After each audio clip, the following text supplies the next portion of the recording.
Welcome to पीवाईक्यूपेडिया। हम लोग 30 days की रैपिड रिवीजन सीरीज चला रहे हैं इन्फोर्समेंट ऑफिसर एपीएफसी की जो एग्ज़ाम होने वाली है 2 जुलाई को, उसके लिए। और हम लोग 30 डेज़ की रिवीजन में अभी तक 6 दिन किए हैं। This one is the 7th day. और 6th डे में हम लोगों ने सबसे पहले इंडस्ट्रियल रिलेशन लेबर लॉज 3 दिन किए थे, है ना, इंडस्ट्रियल रिलेशन लेबर लॉज। और इसके बाद हम लोगों ने जनरल अकाउंटिंग प्रिंसिपल के कुछ कॉन्सेप्ट देखे थे और कुछ क्वेश्चन देखे थे। उसमें हम लोगों ने एनसीईआरटी 11th के सारे कॉन्सेप्ट लगभग देख लिए थे और एनसीईआरटी 12th के भी देखे थे, ठीक है। इसके बाद आज से जो हम लोग शुरू करने वाले हैं वो है सोशल सिक्योरिटी इन इंडिया। तो अब जो 7th डे, 8th और 9th, 7 जून, 8 जून और 9 जून, ये जो आपको चलेगी वो चलेगी 7th और 8th को चलेगी सोशल सिक्योरिटी, ठीक है। सोशल सिक्योरिटी इन इंडिया ये 7th और 8th को चलेगी 2 दिन। और एक दिन जो 9th को होगी उसमें आपको हम बताएंगे इंश्योरेंस पे क्वेश्चन बताएंगे, ठीक है, इंश्योरेंस पे। इसके बाद पॉपुलेशन पे और ग्लोबलाइजेशन पे, ठीक है। तो ये सारे हम लोग क्वेश्चन करेंगे इस पे, ठीक है ना। और चूँकि हमें कॉन्सेप्ट भी बहुत जगह बतानी पड़ती है इसलिए क्वेश्चन की संख्या कम हो जाती है, ठीक है ना। सो हम लोग 9th ऑफ जून को इंश्योरेंस, पॉपुलेशन एंड ग्लोबलाइजेशन पे क्वेश्चन करेंगे। कोशिश करेंगे ज़्यादा से ज़्यादा क्वेश्चन ले, उसके साथ साथ कुछ कॉन्सेप्ट भी ले लेंगे। और 7th और 8th को हम लोग सोशल सिक्योरिटी इन इंडिया करेंगे। ये आज हमारा पार्ट 1 है और कल हमारा पार्ट 2 आएगा, ठीक है। तो उसमें जो बचे हुए होंगे वो हम लोग करेंगे। अब जितने भी इसमें जो भी आपको सोशल सिक्योरिटी स्कीम है उसमें पहले हम लोग देख लेते हैं कि हमें कौन कौन सी पढ़नी चाहिए, सोशल सिक्योरिटी की ज़रूरत क्यों पड़ी और इसमें क्या क्या आते हैं, ठीक है। तो ये हम लोग पढ़ेंगे। इसकी पीडीएफ आपको टेलीग्राम चैनल PYQ_pedia पे मिल गया होगा, है ना। सो यहाँ पे आपको पहले ही अपलोड कर देते हैं, तो यहाँ पे आपको ये मिल जाएगा, ठीक है। और आफ्टर कंप्लीटिंग दिस सीरीज, जैसे social security in India, insurance, population, globalization ख़त्म करने के बाद हम लोग जो स्टार्ट करने वाले हैं वो है current events and development issue, ठीक है। तो ये हम लोग भी करेंगे। अब बहुत सारी जो आपको स्कीम है जो सोशल सिक्योरिटी में आती है वो आपको नॉर्मल स्कीम में भी आ जाती है, जो करेंट अफेयर्स में भी आ जाती है। तो आप समझिए कि अभी कंटिन्यूसली जो है वो इसमें भी करेंट अफेयर्स के आपको मिक्स करके ही देखने होंगे। जो यहाँ पे हम लोग जो इशू न्यूज़ में है और जो हम लोग सोशल सिक्योरिटी में जो स्कीम को कर लेंगे वो फिर करेंट अफेयर्स में नहीं करेंगे, ठीक है। तो लेट्स स्टार्ट द सेशन, ठीक है। पहला क्या है कि सोशल सिक्योरिटी इन इंडिया, तो थोड़ा इसके बारे में जान लेते हैं कि व्हाट इज़ सोशल सिक्योरिटी। कोई भी चीज़ आप पढ़ रहे हो तो आपको पता होना चाहिए कि सोशल सिक्योरिटी क्या है। सो सोशल सिक्योरिटी की डिफिनेशन जो इंटरनेशनल लेबर ऑर्गेनाइजेशन ने दिया है कि social security is the protection that a society provides to individual. एक सोसाइटी इंडिविजुअल और हाउस होल्ड को करती है, प्रोवाइड करती है ना, प्रोटेक्शन। क्या प्रोटेक्शन देती है? ओल्ड एज के केस में, है ना, in the case of old age. Unemployment के केस में गवर्नमेंट आपको ओल्ड एज के केस में वृद्धा पेंशन देती है, अनएम्प्लॉयमेंट की भत्ता भी देती है कहीं कहीं। सीकनेस के केस में आपको बीमारी में आयुष्मान भारत लॉन्च कर दी। डिजेबिलिटी के केस में, है ना। वर्क इंजरी के केस में आप देख लो, वर्कर्स कंपनसेशन एक्ट है ना, कि पैसे देने होते हैं। मैटरनिटी के केस में आप देख लो, मैटरनिटी बेनिफिट एक्ट 1961। और लॉस ऑफ ब्रेड विनर का मतलब होता है कि जैसे कि एक घर में कमाने वाला है, उसकी अगर डेथ हो जाती है तो उस केस में उसको पैसा देना, that's also a social security. Basically government जितनी भी स्कीम लाती है वो लोगों के भले के लिए लाती है, और लोगों के भले के लिए लाती है तो वो सारी लगभग कहीं ना कहीं से डायरेक्टली इनडायरेक्टली सोशल सिक्योरिटी में ही आ जाता है, ठीक है। अगर मान लीजिए कि अगर गैस, LPG गैस अगर प्रोवाइड किया तो उसको उसको भी आप रिलेट कर सकते हो कि हेल्थ से रिलेशन हो जाएगी, ठीक है ना, कि धुएं से बचेंगे तो हेल्थ सही होगा। तो ये सारे जो जितने भी स्कीम गवर्नमेंट लाती है वो सब सोशल सिक्योरिटी में आ जाती है। लगभग सारी स्कीम जो है वो सोशल सिक्योरिटी में आ जाती है। तो आपको अब समझ में आ जाएगा कि किसके लिए ला रहे हैं स्कीम। अगर ओल्ड एज के लिए, अनएम्प्लॉयमेंट के लिए, sickness, invalidity, disability, work injury, maternity, loss of bread winner, है ना। ब्रेड विनर आपको मैंने बता दिया कि वही होता है कि जो एक लोग कमा रहा है उसी की अगर डेथ हो जाए तो। अब ILO का कुछ कन्वेंशन भी था सोशल सिक्योरिटी पे, 1952 में हुआ था, वो नंबर 102 आपको याद रखनी है। इक्वलिटी ऑफ ट्रीटमेंट, सबको एक जैसा ट्रीटमेंट होनी चाहिए, सोशल सिक्योरिटी कन्वेंशन 1962 में हुआ था, वो 118, कम से कम 2 आप याद रखिए। अब क्या है कि इंडिया में सोशल सिक्योरिटी कब से शुरू हुई, तो उसके लिए कोई ऑर्गेनाइजेशन नहीं था। तो 1931 में जो रॉयल कमीशन बनी थी लेबर पे, वो रिकमेंड किया था कि एक ना हेल्थ इंश्योरेंस प्रोग्राम होना चाहिए इंडस्ट्रियल वर्कर के लिए। सो हेल्थ इंश्योरेंस प्रोग्राम होना चाहिए, इन्होंने कहा था रॉयल कमीशन ऑन लेबर ने। बट 1943 में गवर्नमेंट ने एक कमेटी बनाई, उसके चेयरमैन थे बीपी अडारकर, है ना। तो उनको बोला कि भाई आप देखो और पता करो कि हेल्थ इंश्योरेंस में कैसे हम बना सकते हैं, तो ड्राफ्ट करके रिपोर्ट हमको दो, क्या पॉसिबिलिटी है। तो उन्होंने फिर 1944 में रिपोर्ट दिया और उन्होंने कहा कि भाई कोई ऐसा एक प्रोग्राम होना चाहिए इंडस्ट्रियल वर्कर के लिए जिसमें उसकी हेल्थ इंश्योरेंस की बात हो, ठीक है। अब इसको देख करके फिर गवर्नमेंट ने एक पास किया एम्प्लॉयज़ स्टेट इंश्योरेंस एक्ट 1948, और वहाँ से बनती है employees state insurance corporation, ESIC की गठन होती है। उसी तरह एम्प्लॉय प्रोविडेंट फंड एक्ट 1952 में पास होती है और बनती है एम्प्लॉय प्रोविडेंट फंड ऑर्गेनाइजेशन। फिर वर्कमेंस कंपेंसेशन एक्ट होती है पास 1920, ये पहले से भी रहती है ना, 1923 में पास पहले से रहती है वर्कर्स कंपनसेशन। 2009 में इसका नाम चेंज होकर एम्प्लॉयज़ कंपनसेशन एक्ट 1923 आ जाता है। इसके बाद मैटरनिटी बेनिफिट एक्ट 1961 में, है ना, जैसे देन फिर पेमेंट ऑफ ग्रेजुएटी एक्ट। अब इसमें क्या है कि जैसे अब अगर बात करें कि ESIC एक्ट की बात में, ESIC पे भी हम लोगों ने क्वेश्चन बनाए हैं, EPFO वाले क्वेश्चन भी हम लोगों ने बनाए हैं, एम्प्लॉयज़ कंपनसेशन एक्ट पे भी हम लोग डे 3 में जो इंडस्ट्रियल रिलेशन का हम लोग कर रहे थे वहाँ पे इसके क्वेश्चन बनाए थे। मैटरनिटी बेनिफिट एक्ट पे अभी क्वेश्चन बनाए नहीं है, और मैटरनिटी बेनिफिट एक्ट का आज बनाएंगे हम लोग। और पेमेंट ऑफ ग्रेजुएटी एक्ट हमने पूरी एक्ट भी पढ़ी है, ठीक है। तो आप देख लो कि ये सारी जो है सो सोशल सिक्योरिटी में भी आती है, ठीक है। अब क्या है, अब हम लोग जो बात करते हैं कि बहुत सारी एक्ट है, अब तो इसकी कोई डिफिनीशन नहीं है, कितना भी आप पढ़ सकते हो, है ना। लेकिन जो इम्पोर्टेंट एक्ट अभी है, जो अभी चल रही है, जिस पे क्वेश्चन पूछते हैं UPSC और पूछी है ना। ऐसा नहीं है कि UPSC ने अगर क्वेश्चन पहले पूछा है तो नहीं पूछेगा, ये गलत सोच है।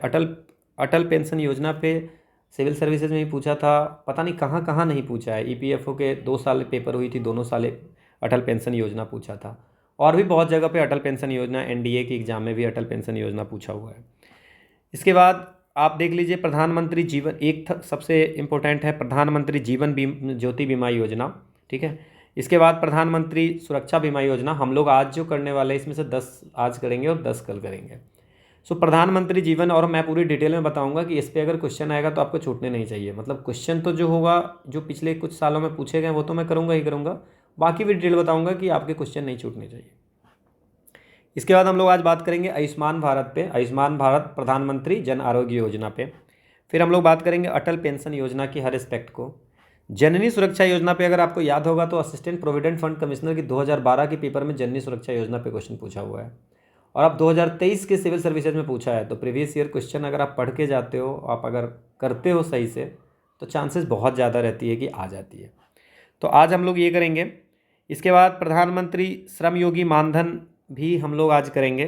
प्रधानमंत्री किसान सम्मान निधि भी हम लोगों को करना है, ठीक है ना। This is also social security, है ना। तो उनको आप पैसा दे रहे हो खाने के लिए, है ना, तो वो हो गया। इसके बाद public distribution system under national security, ये भी हम लोग आज नहीं करेंगे। Mahatma Gandhi national rural employment guarantee के बारे में आज हम लोग पढ़ेंगे पूरी डिटेल में। मिड डे मील स्कीम पढ़ेंगे हम लोग। प्रधानमंत्री आवास योजना पढ़ेंगे, ठीक है। इसके बाद आपको नेशनल सोशल असिस्टेंस प्रोग्राम भी हम लोग थोड़ा बहुत पढ़ लेंगे, है ना। इसके बाद आपको किसान मानधन, प्रधानमंत्री लघु व्यापारी मानधन, प्रधानमंत्री व्यय बंधन योजना, दीन दयाल उपाध्याय ये अंत्योदय योजना, इसके बाद जनधन योजना, और महात्मा गांधी बुनकर बीमा योजना जो टेक्सटाइल वर्कर के लिए है। तो इसमें से 8-10 हम लोग आज पढ़ने वाले हैं, उस पर क्वेश्चन सॉल्व करेंगे, एंड उसके बाद हम लोग कुछ और करेंगे। तो पहला क्वेश्चन जो हमारा ये है कि which of the following are the instrument of providing social security in India. India में सोशल सिक्योरिटी को प्रोवाइड कौन करता है इनमें से। Income tax social security provide करती है क्या? नहीं करती है, पैसा लेती है ना। इसमें क्या, जनरल सेल्स टैक्स, ये सोशल सिक्योरिटी क्यों प्रोवाइड करेगी भाई, है ना। टैक्स कहीं सोशल सिक्योरिटी प्रोवाइड करती है, ठीक है ना। तो सामाजिक सुरक्षा कौन प्रदान करती है ना। आप देख रहे हो कि एम्प्लॉयमेंट फ़ंड, प्रोविडेंट फ़ंड ये करती है ना, प्रोविडेंट फ़ंड से, और इसमें आप जमा कर सकते हो पैसा प्रोविडेंट फ़ंड में, बाद में आपको इसमें ज़्यादा इंटरेस्ट रेट होकर के मिलता है ना। नेशनल पेंशन स्कीम है कि आप जब रिटायर हो जाओगे तो आपको पैसा मिलेगा। प्रोविडेंट फ़ंड में भी है, दो तीन तरह के दो तरह की हैं, है ना। तो वो उसमें आपको पीएफ पैसा कटता है ना, बहुत सारे ऑर्गेनाइजेशन में। एलआईसी आपको लाइफ इंश्योरेंस देती है ना, term insurance. Postal provident fund, ये भी प्रोविडेंट, एक तरह का प्रोविडेंट फंड है ना। तो ये सब आप फ्यूचर के लिए पैसा जमा करते हो, दैट्स ऑल्सो सोशल सिक्योरिटी। कि फ्यूचर में अगर आपको कोई प्रॉब्लम होगी, अगर आपके पास पैसा नहीं रहेगा तो आप गवर्नमेंट से लोगे, गवर्नमेंट को फिर वहाँ इन्वेस्ट करनी पड़ती है। तो इसमें आप नॉर्मल, आपको कुछ नहीं पता है तो आपको पता चलेगा। So 2, 4, 5 and 6 is the answer. ठीक है। अगला क्वेश्चन है कि सोशल सिक्योरिटी में provide cash benefit to person faced with. अब सोशल सिक्योरिटी की डिफिनेशन मैंने इंटरनेशनल लेबर ऑर्गेनाइजेशन वाले में बताया था आपको कि सोशल सिक्योरिटी की डिफिनेशन वहाँ पे था कि आपको क्या क्या प्रोवाइड करती है ना, ओल्ड एज में, है ना। सो गारंटी इनकम, ठीक है ना, guarantee income security, social security. So it's a guarantee income security. ठीक है, ये है। अब इसमें क्या है, किस केस में इनकम सिक्योरिटी चाहिए भाई, तो इनके पैसा रहेगा तभी आपको कुछ होगा। तो guaranteed income security, social security, है ना, health care, access to health care and guarantee income security. तो किस केस में, ओल्ड एज के केस में होती है ना। तो इसके बाद आपको अनएम्प्लॉयमेंट के केस में होती है, अनएम्प्लॉयमेंट भत्ता, है ना, बेरोजगारी भत्ता। सीकनेस के केस में होती है, डिजेबिलिटी के केस में होती हैं। मैरिटल पार्टनर, पति या पत्नी की अगर हानि हो जाती, डेथ हो जाती है, तो उस केस में भी मिलती है। मैंने आपको बताया था कि लॉस ऑफ ब्रेड विनर, अगर किसी के हस्बैंड वर्क करते हैं और उनकी डेथ होती है तो, या किसी के वाइफ अगर डेथ करती है, वाइफ वर्क करती है तो हस्बैंड को, तो वो उसको गारंटी इनकम सिक्योरिटी आपको मिलती है ना। सो ये भी हो जाएगा। इसके बाद आप देख लो कि कितना वाइड एरिया है सोशल सिक्योरिटी की। अगर क्रॉप फेलियर हो जाता है तो किसान खाएगा कहाँ से, तो उसको भी तो पैसे चाहिए। सो वो भी एक तरह की, आपको क्रॉप फेलियर हो जाता है तब भी आप उनको कैश दे सकते हो। ठीक है।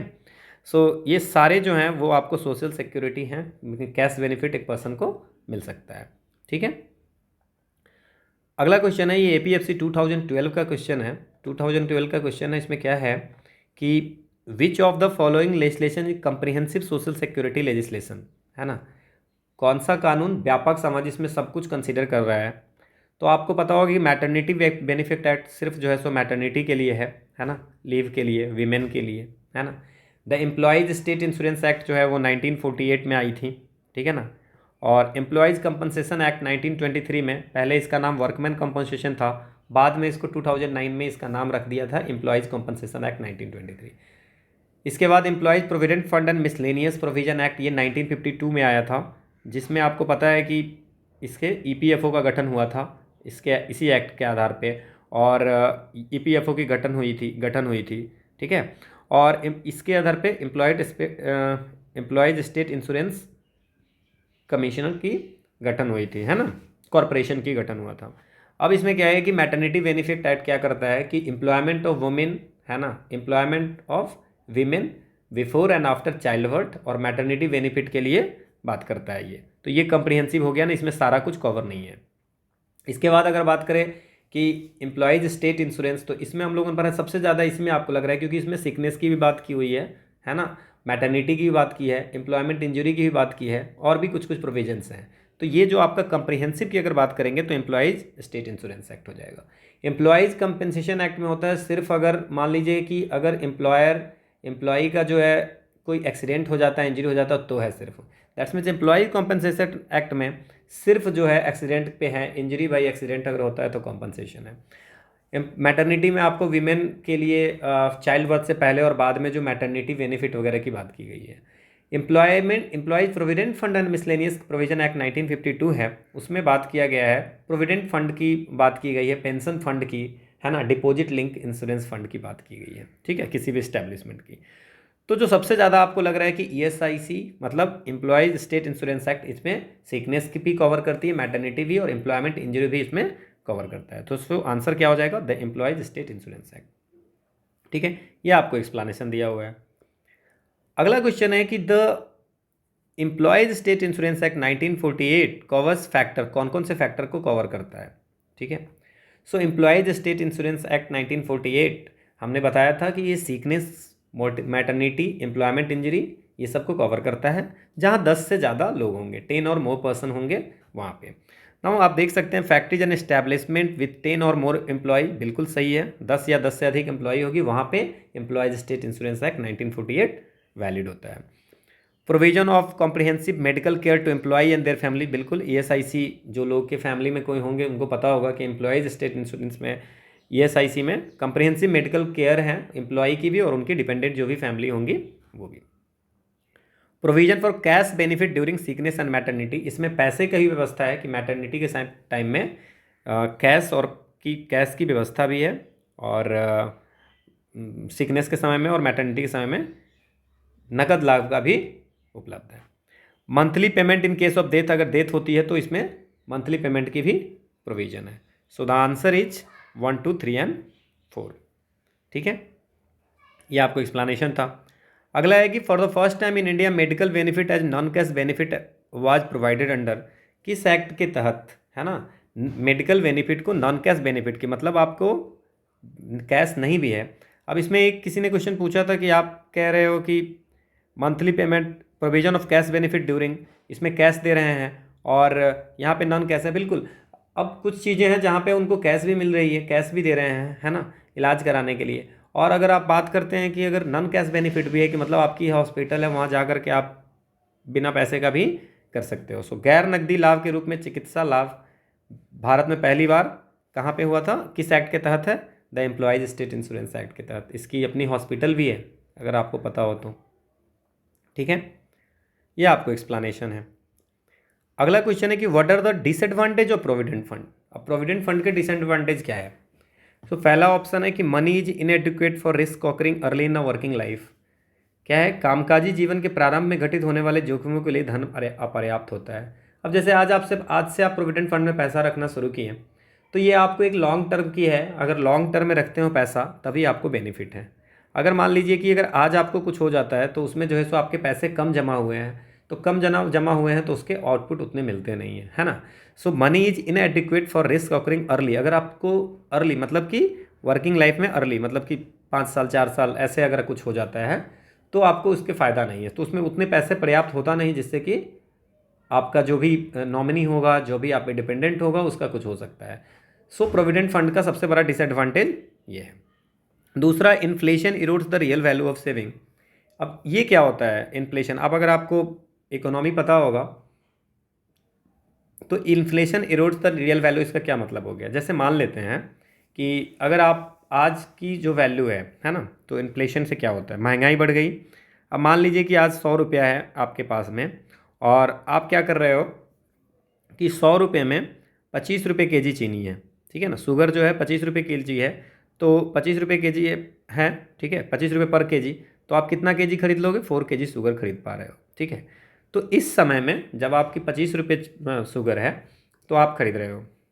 अब आपने क्या किया कि इसमें पैसा डाल दिया 100 रुपया, लेट अस अज्यूम 10 साल के बाद, 10 ईयर्स के बाद आप इसमें पैसा निकालने गए और 100 रुपया, तो ये आपका पैसा 200 रुपया हो गया रहा। पैसे तो बढ़ेंगे, इंटरेस्ट मिल रही तो पैसे बढ़ेंगे, बट एट दैट टाइम अगर आपको बात करें कि महंगाई होते होते 10 साल में ये हो गया कि 50 रुपये पर केजी या 60 रुपये पर केजी चीनी हो गया, तो अब 60 रुपये चीनी हो जाएगा तो 200/60 है ना, तो 200/60 इट्स अराउंड 33 के आसपास में आएगा, तो 33, ठीक है ना, 60 रुपये के जी है तो ये 200 रुपये में 60 रुपये के जी, तो 3.3 kg के आसपास आएगा, ठीक है। सो अब आप देख लीजिए कि आपको ये महंगाई के कारण inflation erodes the real value of saving. अब अगर आप 100 रुपये आपको सेविंग किए तो आपको कोई ज़्यादा प्रॉफिट हुआ, आपको लग रहा होगा कि 100 का 200 हो गया, लेकिन इसका कोई प्रॉफिट नहीं हुआ, क्योंकि आप अगर यहाँ पे प्रॉफिट तो तब होता जब ये पैसा से आप 4 kg खरीद रहे थे, लेकिन आप कुछ उस दिन जो है सो आपको जो है सो 5 kg खरीद पाते, है ना, तभी जाके फ़ायदा होता, है ना। जैसे ये 25 रुपये बढ़ेगा तो पक्का, बट ये 40 रुपये पर केजी हो जाता, तो ये 40 रुपये केजी पर केजी हो जाता, तो 200/40 मतलब आप 5 kg खरीद पाते हैं, तभी तो आपको लगेगा कि अच्छा हमारा पैसे का कुछ वैल्यू हुआ है। हमारा। तो inflation erodes the real value of saving, तो वो जो है सो इन्फ्लेशन के कारण बचत के वास्तविक मूल्य का क्षय हो जाता है। तो ये भी आपका सही है। होप आपको समझ में आया होगा, नहीं होगा तो बैक करके देख लेना।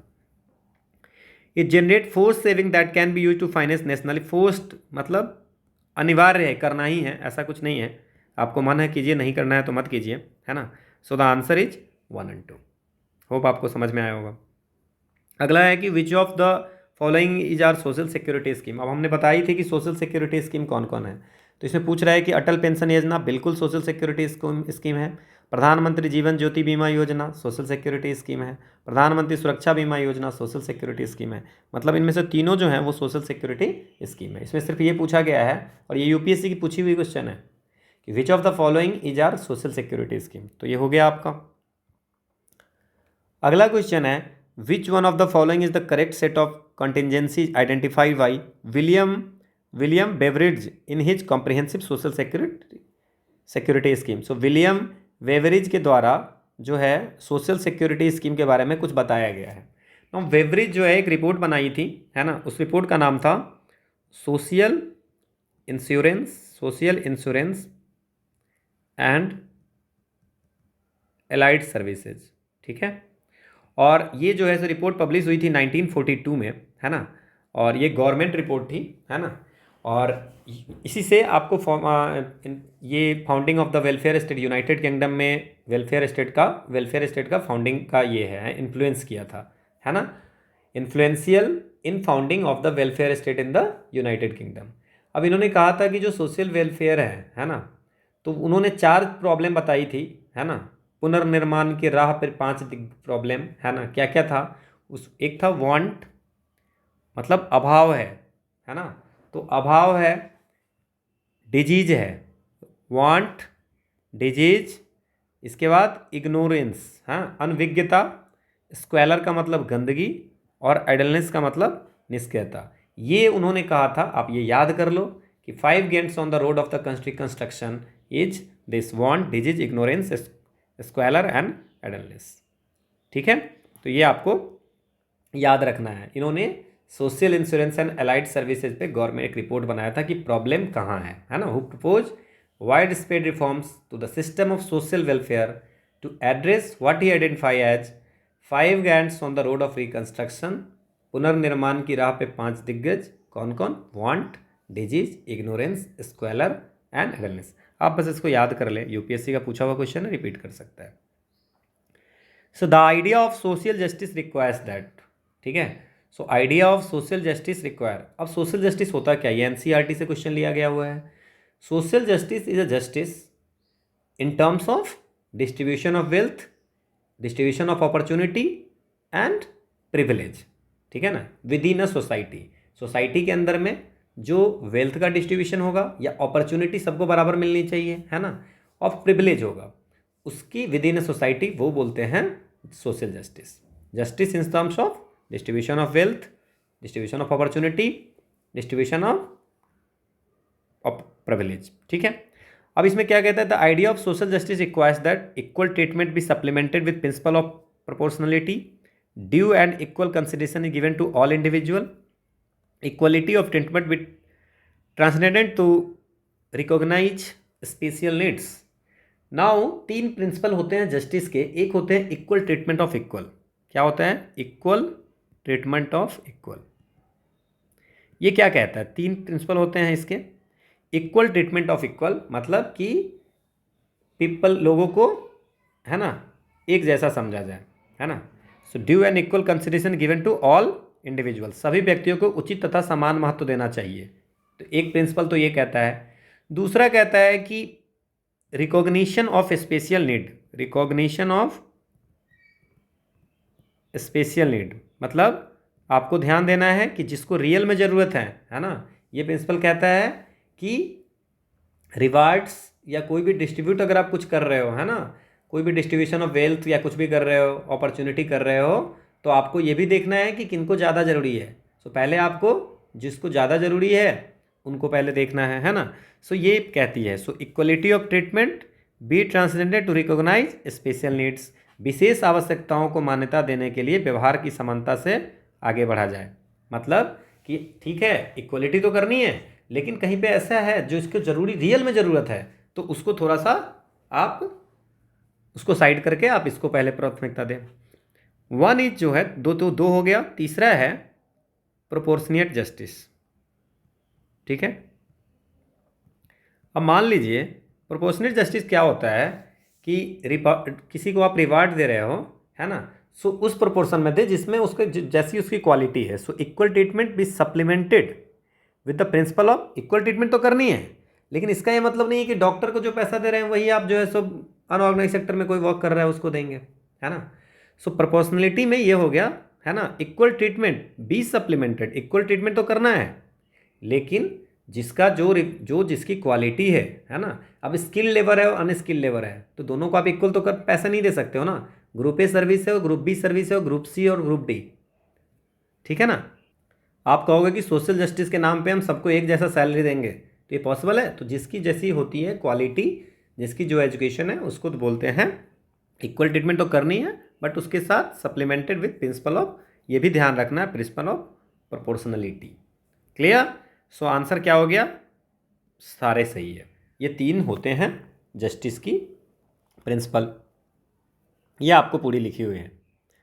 अगला क्वेश्चन है which among the following is not the area of the concern of social defence. अब देखो ये सोशल डिफेंस है, ये एनसीईआरटी का नहीं, ये ministry of social justice and empowerment के साइट पे ये लिखी हुई है कि सोशल डिफेंस में क्या होगा। अब सोशल डिफेंस में जो डिवीजन है, एक मिनिस्ट्री ऑफ, ये क्या कहते हैं उसको, ministry of social justice and empowerment की एक डिवीजन है सोशल डिफेंस डिवीजन, ठीक है। सो सोशल डिफेंस डिवीजन में किस चीज़ को कंसीडर किया जाता है, ठीक है ना। सामाजिक न्याय और अधिकारिता मंत्रालय के अधीन सामाजिक सुरक्षा का चिंता, सामाजिक सुरक्षा की चिंता का क्षेत्र कौन सा इसमें नहीं है। तो इसमें सोशल डिफेंस डिवीजन में किस चीज़ को हैंडल करते हैं ये, जैसे अगर मान लीजिए कि विक्टिम ऑफ अल्कोहलिज्म, ठीक है। सो मादक पदार्थों के दुरुपयोग की रोकथाम, और क्या हो गया, अब इसमें क्या है, देखो इसमें मिनिमम वेजेज ऑफ लेबर, तो मिनिमम सोशल डिफेंस में ministry of social justice and empowerment minimum wages को तो देखता नहीं है, तो आंसर नॉट पूछ रहा है, तो यही होगा। अब इसमें क्या क्या है सो बता देता हूं मैं। Victim of alcoholism and substance abuse, मतलब, ठीक है ना, ये हो गया। इसके बाद आपको सब्सटेंस एब्यूज प्रिवेंशन, ये हो गया पहला, ये हो गया। दूसरा वो करता है, दूसरा है इसमें सीनियर सिटीजनशिप का मामला देखता है, ठीक है, सीनियर सिटीजनशिप का, है ना। केयर ऑफ ओल्डर पर्सन, तो ये तो करता है सोशल डिफेंस में, केयर ऑफ ओल्डर पर्सन आता है। एक आता है आपको थर्ड में ट्रांसजेंडर पर्सन का केयर इसमें आता है ना। इस ट्रांसजेंडर की जो वेलफेयर होती है वो सोशल डिफेंस में आती है। इसके बाद, है ना, बेगार, है ना, जो भिक्षावृत्ति का निवारण होता है वो भी सोशल डिफेंस में। ये 4-5 चीज़ इसमें लिखी हुई है। सोशल डिफेंस डिवीजन ऑफ जो मिनिस्ट्री हैं उसका वो क्या क्या करती है, सीनियर सिटीजनशिप पे, victim of alcoholism and substance abuse, transgender person और वेगस के बारे में इस पे देखती है। तो अब इसमें से कौन सा नहीं देखती है, सो सब्सटेंस एब्यूज प्रिवेंशन करती है ना, मादक पदार्थों के दुरुपयोग की रोकथाम, केयर ऑफ ओल्डर पर्सन, वृद्धजनों की देखभाल करती है, बेगरी प्रिवेंशन, भिक्षावृत्ति निवारण, और ट्रांसजेंडर, वेलफेयर ऑफ ट्रांसजेंडर, ये भी करती है, ठीक है ना। So minimum wages of labour, श्रमिकों की न्यूनतम मजदूरी इसके अंदर में नहीं है, ठीक है। तो सीनियर सिटीजनशिप याद रखना है आपको, victim of alcoholism and substance abuse और ट्रांसजेंडर पर्सन और बेगास, यही इतने चीज़ की ये क्या कहते हैं सोशल डिफेंस में, इस सोशल डिफेंस में जो डिपार्टमेंट है उसमें सोशल डिफेंस डिवीजन में ये करते हैं। वन थिंग, देखो आप कोई भी क्वेश्चन छोड़ना मत, क्योंकि ये क्वेश्चन जो है जो सिविल सर्विस यूपीएससी के पूछे हुए क्वेश्चन है, ठीक है ना, तो आपको ये आना जरूरी है। तो ये आपको एक्सप्लेनेशन दिया हुआ कि social defence is a system which aims not at punishing at fault but at protecting society against criminal act, society को प्रोटेक्ट करने का काम है, ठीक है इसमें। अब देखो जो मोस्ट अवेटेड क्वेश्चन होगा, है ना, जननी सुरक्षा योजना। मैं आपको ये बता दूं कि जननी सुरक्षा योजना का ये 2023 में यूपीएससी ने पूछा था, ठीक है। अब ये मैं आपको ये भी बता दूं कि जननी सुरक्षा योजना पे क्वेश्चन ये आपको पूछा हुआ था एपीएफसी 2012 में, सो APFC 2012 में ये क्वेश्चन पूछा गया था। और जब मैंने आपको APFC 2012 की वीडियो बनाई थी, उसमें मैंने इसको पूरी डिटेल में बताई थी, ठीक है। और ये पूरी डिटेल में बताई थी तो मैंने ये एक्सप्लेनेशन दी थी, ठीक है। और आप अगर ये एक्सप्लेनेशन यही देख करके आप अगर इसको मान लेते हैं कि अगर कोई भी देखा होगा तो वो ये क्वेश्चन आराम से सॉल्व हो सकता था। तो ये नहीं है कि आपको जो भी क्वेश्चन देखते हो, है ना, जननी सुरक्षा योजना का एक और क्वेश्चन 2023 में पूछा गया था किसी पेपर में, जियो साइंटिस्ट के पेपर में शायद पूछा गया था, और उसके बाद सिविल सर्विसेज में पूछा। तो इसीलिए प्रीवियस ईयर क्वेश्चन की बहुत बहुत ज़रूरी है, ठीक है। सो चलिए हम लोग बात करते हैं जननी सुरक्षा योजना जो UPSC सिविल सर्विसेज 2023 में पूछा था कि ये जननी सुरक्षा योजना है क्या। ये it is a safe motherhood intervention, ये अंदर में it is safe motherhood intervention of the state health department. नहीं, जननी सुरक्षा योजना जो है सेफ मदरहुड इंटरवेंशन अंदर नेशनल हेल्थ मिशन, ये 2005 में लॉन्च हुआ था, ठीक है ना। ये हर स्टेट और हर UT में इम्प्लीमेंटेड है और स्पेशल फोकस है लो परफॉर्मिंग स्टेट्स पे। इसकी ऑब्जेक्टिव थी to reduce maternal and neonatal mortality. Its objective is to reduce maternal and neonatal mortality among poor pregnant women. बिल्कुल सारा तो गरीबों के लिए है ना। इसके बाद है to promote institutional delivery among pregnant women. It aims to promote institutional delivery among poor pregnant women, ठीक है। गरीब जो गर्भवती महिला होगी उसको स्वास्थ्य केंद्र में प्रसव कराना है ना, घर पे नहीं। घर पे खतरा रहती है तो घर पे कराना नहीं है। इसके बाद आप समझ गए रिड्यूस मैटरनल एंड नियोनेटल, मतलब गर्भवती महिला का मृत्यु चाहे जो नया बच्चा जो जन्म ले रहा है उसकी मृत्यु, उसको कम करने के लिए प्रोग्राम लाया गया था, बिल्कुल, है ना। और यह राज्यों के स्वास्थ्य विभाग की एक सुरक्षित मातृत्व नहीं, राज्य की नहीं है, ये नेशनल हेल्थ मिशन के अंतर्गत ये लॉन्च किया गया था, ठीक है। अब इसमें क्या है कि its objective includes providing public health facility to sick infant up to 1 year. अब इसमें ना यहीं पे मामला फंसा दिया। इसकी ऑब्जेक्टिव है कि 1 साल तक के बच्चे को, है ना, पब्लिक हेल्थ फैसिलिटी प्रोवाइड कराना, ठीक है। इसके उद्देश्य में 1 वर्ष की आयु तक के बीमार बच्चों को लोक स्वास्थ्य सेवाएं प्रदान करना शामिल है। अब लोग सोचेगा क्या कि भाई नियोनेटल को देख ही रहा है, मम्मी को देख ही रहा है ना, उसको सब कुछ कर ही रहा है तो 1 साल तक के बच्चों को भी कर ही रहा होगा, तो मारेगा कि भाई 3 करेक्ट है। बट ऐसा नहीं है। इसके लिए गवर्नमेंट ने एक अलग प्रोग्राम लाई थी, वो प्रोग्राम था जननी शिशु सुरक्षा, जननी शिशु सुरक्षा कार्यक्रम, ठीक है। तो यहाँ पे कंफ्यूज होकर के इसको सही नहीं मारना है और आंसर 2 और 3 सही है। तो अगर ऑप्शन में रहता 2 और 3 तो आप ऐसे मारते हैं, नहीं तो ओनली 2 सही है। तो अब जो इस टाइप के ऑप्शन आते हैं तो आपको ये पूरी अगर क्वेश्चन आ रहा है तभी आप सॉल्व कर पाएंगे, नहीं तो तुक्के पे चांसेस कम हो जाती है, ठीक है। सो जननी सुरक्षा योजना नेशनल हेल्थ मिशन के अंदर आता है, सेफ मदरहुड इंटरवेंशन है और हर स्टेट और UT में ये लॉन्च हुआ है। और इसमें reduce maternal and neonatal mortality, है ना, टू प्रमोट इंस्टीट्यूशनल डिलीवरी, मतलब कि जो डिलीवरी होगी वो स्वास्थ्य केंद्र पे हो, घर में होने से दिक्कत हो जाती है, ठीक है। अब इसमें जो VPL, schedule caste, schedule tribe, ये सब आते हैं। कैश असिस्टेंट अंदर Janani Suraksha Yojana, eligible pregnant women are entitled to cash assistance irrespective of the age of mother and number of children for giving birth in a government और accredited private. मतलब government hospital में अगर जन्म देगी तो उसको पैसा देंगे, मतलब कि एक समझो कि एक तरह से कि लालच है, क्लियर, कि उससे क्या होगा कि घर में ना करे, घर में से घर पे खतरा रहता है। जननी शिशु कार्यक्रम जो है, Shishu Suraksha Karyakram, similar facilities are extended to the infant up to 1 year of age. समझ गए। फ्री ड्रग्स है ना। तो ये जननी शिशु सुरक्षा कार्यक्रम ये आया था।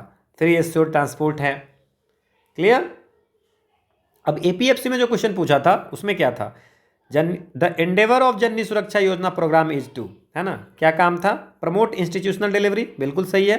Provide monetary assistance to the mother to meet the cost of delivery, provide for wage loss due to pregnancy and confinement. नहीं, वेज लॉस के लिए इंदिरा गांधी मातृत्व सहयोग योजना था, ठीक है ना, वेज लॉस के लिए, तो ये नहीं है। हमेशा क्या करता है, ऑप्शन में एक दूसरे स्कीम का एंट्री करा देता है और लगता है कि अच्छा ये तो सही है, जननी सुरक्षा योजना में हो ही सकता है। यहाँ पे भी यही काम किया है, वहाँ पे भी एक ऐड कर दिया था शिशु कार्यक्रम वाला, इसमें भी इंदिरा गांधी मातृत्व सहयोग योजना का ऐड किया गया हुआ है। So answer is 1 and 2। Again ये क्वेश्चन पूछा था जियो साइंटिस्ट के पेपर में कि consider the following statement regarding Janani Suraksha, JSY is safe motherhood intervention under the national health mission, ये सही है। The objective of JSI to reduce maternal neonatal mortality, ये भी सही है, दोनों सही है। ठीक है, अगला क्वेश्चन हम लोग बात करते हैं आयुष्मान भारत पे। अब आयुष्मान भारत के बारे में पहले कुछ हम लोग पढ़ लेते हैं, बात कर लेते हैं। अच्छा, स्कीम जो होता है, कोई भी जो स्कीम होता है वो दो तरह की होती है। एक होती है सेंट्रली स्पॉन्सर्ड,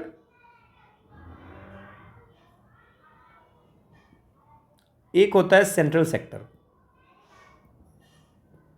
ठीक है, ये भी लोग बहुत कंफ्यूज रहते हैं कि कौन सेंट्रल सेक्टर स्कीम है और कौन सा सेंट्रली स्पॉन्सर्ड है। जो सेंट्रल सेक्टर स्कीम होती है उसमें 100% यूनियन गवर्नमेंट पे करती है, क्लियर। और जो सेंट्रली स्पॉन्सर्ड होती है उसमें सेंटर भी पे करता है और स्टेट भी पे करता है। अब इसमें है कि 60-40 भी रहती है ना, नॉर्मल में, और बाकी जो नॉर्थ ईस्ट स्टेट के है ना, हिली एरिया वाले हैं, है ना, उसमें 90-10 भी रहता है। ठीक है, सो ये सेंट्रली स्पॉन्सर्ड आप याद रखिए, जिसमें सेंटर स्टेट दोनों देता है, सेंटर बस स्पॉन्सर करता है, ऐसे दिमाग में रखिए। और सेंट्रल सेक्टर में पूरा सेंटर देता है, तो ये भी आपको याद रखना है। सो अगर आप बात करें आयुष्मान भारत की, तो ये सेंट्रली स्पॉन्सर्ड स्कीम है ना। So centrally sponsored scheme take care of which of the following. अब इसमें जो सिर्फ क्वेश्चन की नहीं, मैं बहुत सारी चीज़ें इसमें आपको बता देता हूँ। देखो, पहली बात है कि इसका पर्पस क्या था। तो इसकी जो पर्पस थी, है ना, holistically address the health care system covering prevention, promotion and ambulatory care, है ना, at the primary, secondary and tertiary level. इसका ये पर्सर था, है ना, इसका पर्पस था। ये रिकमेंड किया गया था नेशनल हेल्थ पॉलिसी 2017 के द्वारा। अब इसमें कौन कौन से कंपोनेंट हैं, हेल्थ एंड वेलनेस सेंटर, कि health and wellness centre open करने हैं, और Pradhan Mantri Jan Arogya Yojana. So 1.5 lakh health and wellness centre create किया गया to deliver comprehensive primary health care के लिए 1.5 लाख आपको हेल्थ एंड वेलनेस सेंटर किया गया, जो कि फ्री है। इसके बाद प्रधानमंत्री जन, अब एक और इन्फॉर्मेशन है, ये जो प्रधानमंत्री जन आरोग्य योजना है largest health assurance scheme in the world है, ये भी आपको याद रखनी है। अब ये इसको इम्प्लीमेंट कौन करता है, तो नेशनल हेल्थ अथॉरिटी इसको इम्प्लीमेंट करता है। अब इसमें बेनिफिशियरी कैसे आइडेंटिफाई होता है, ये आपको पता चलना चाहिए। जो सोशियो इकोनॉमिक सेंसस हुई थी 2011 में, वहाँ से उसके थ्रू ये बेनिफिशियरी को क्या करते हैं, आइडेंटिफाई करते हैं। इसकी बेनिफिट है, याद रखना है, 5 lakh per family per year, 5 lakh per family per year for secondary and tertiary care hospitalisation. तो पहला चीज़ याद रखना है, 5 लाख रुपए तक, 5 लाख एक फैमिली पे, 5 लाख एक आदमी पे नहीं, एक साल में 5 लाख तक का कोई भी काम हो सकता है। ठीक है, सेकेंडरी और टर्शियरी केयर हॉस्पिटलाइजेशन पे। इसके बाद service available across public and private empanel, जो भी इम्पैनल्ड हॉस्पिटल होगी उसमें सर्विस अवेलेबल है। All pre existing condition are covered from day 1। मान लीजिए जिस दिन एक्ट आई, जिस दिन ये आयुष्मान, ठीक है ना, ये कौन सा है, आयुष्मान भारत, ठीक है, तो आयुष्मान भारत जब से आई, ठीक है ना, उस दिन में जो भी पहले भी कोई डिजीज था वो भी कंसीडर होगा। इसके बाद benefit will be portable across the country, आप कंट्री में कहीं भी जाओगे तो बेनिफिट आपके साथ जाएगा। ठीक है, कोई कैप नहीं है, फैमिली साइज कितनी भी हो सकती है, 5 रहे चाहे 50 रहे, मिलेगा 5 लाख ही पर फैमिली। ठीक है, और एज का कोई कैप नहीं है। कैशलेस है, कैशलेस भी व्यवस्था है ना, पेपर लैग टेक्नोलॉजिकली ड्रिवन भी है ना। अब इसमें एक चीज़ है कि क्या प्री हॉस्पिटलाइजेशन का पूरा खर्चा मिलता है, पोस्ट हॉस्पिटलाइजेशन का पूरा खर्चा मिलता है, नहीं। Up to 3 day pre hospitalisation, 3 दिन तक का, मतलब हॉस्पिटलाइजेशन से 3 दिन पहले का, है ना, एक्सपेंस, और हॉस्पिटलाइजेशन के 15 दिन पोस्ट हॉस्पिटलाइजेशन का पैसा मिलता है। मतलब आज हॉस्पिटल में भर्ती हो रहे थे, ये तो पैसा मिलेगा ही, उससे 3 दिन पहले प्री हॉस्पिटलाइजेशन का पैसा, और इसके बाद 15 दिन हॉस्पिटलाइजेशन का पैसा, जो डायग्नोस्टिक या मेडिसिन होगा उसकी पैसा भी इसमें कवर होता है। ठीक है, पोर्टेबल अक्रॉस द कंट्री बता दिया, है ना, किसी भी पैनल्ड हॉस्पिटल प्राइवेट और पब्लिक में जा करके कैशलेस ट्रीटमेंट ले सकता है। अब क्वेश्चन देखिए, Ayushman Bharat the centrally sponsored scheme takes care of which of the following includes almost all secondary care and most tertiary care procedure. गलती खोजिए आप। Includes all pre and post, सारे pre and post hospitalisation expense नहीं करता है। Up to 3 days of pre hospitalisation, after hospitalisation के बाद 15 दिन का ही एक्सपेंस को ये कवर करता है। तो सेकंड नहीं हुआ तो ये हट गया, तो ये आंसर हो गया, जिसको यूपीएससी ने ये अब चीज़ ही हटा दिया, काटने वाला। पहले ये हो जाती थी, है ना। इंक्रीज एक्सेस टू क्वालिटी, इससे क्या हुआ, है ना, इस स्कीम से क्वालिटी हेल्थ और मेडिकेशन की एक्सेस बढ़ी है। ठीक है, तो 1 and 3 इज द आंसर। ठीक है, अगला क्वेश्चन है again same Ayushman Bharat centrally sponsored scheme Ayushman Bharat is a national health insurance system for किसके लिए है ये। ठीक है, तो आपको बता दिया था कि इसमें बेनिफिशियरी जो है सोशियो इकोनॉमिक सेंसस 2011 में हुई थी, वहाँ से लेते हैं। So for poor and vulnerable लोगों के लिए, गरीब और कमज़ोर।